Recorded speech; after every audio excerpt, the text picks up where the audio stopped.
If you own a Peavey T-40 bass or a T-60 guitar, or if you have an interest in one but don't know how the electronics work, this video is set up to be a quick reference guide and walkthrough. And because it's just a guide, I'm not going to include sound samples. There's plenty of videos out there that do just that, and I even included some links in the description below. Also, there are other Peavey guitars from this time period that some of this applies to. So let's get to it. The nomenclature of a T-40 is 2 pickups, 2 switches, and 4 knobs.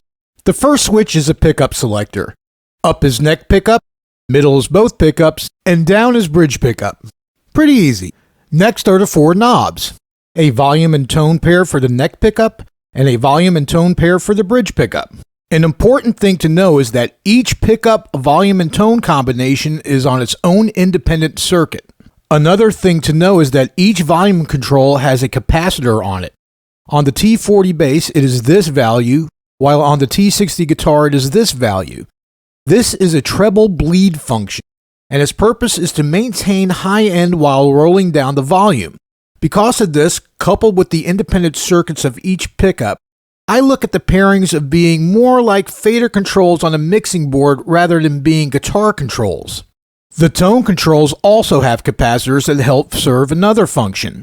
When a tone control is on 10, it puts the pickup in single coil mode. On my bass, it's these coils. Now, I have heard rumors that some people have actually taken these pickups out and reversed them. What they are trying to do is line up the single coils to Rickenbacker 4001-4003 pickup positions. But I've never done that, so do so at your own risk. Now, when the tone control rolls down to 7, the pickup is now in humbucking mode.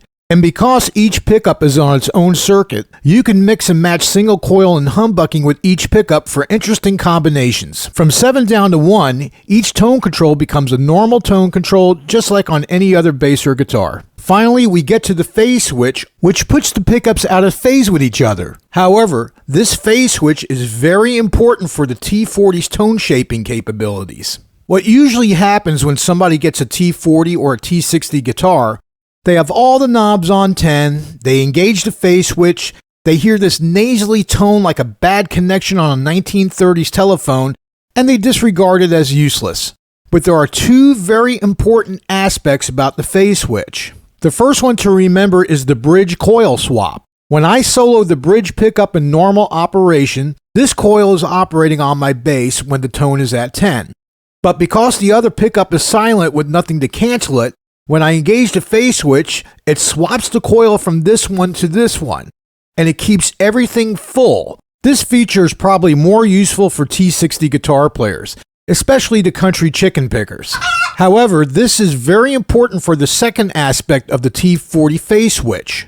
Remember how I said earlier that the T-40 pickup volume and tone combinations are independent circuits, and I view them as individual faders on a mixing board?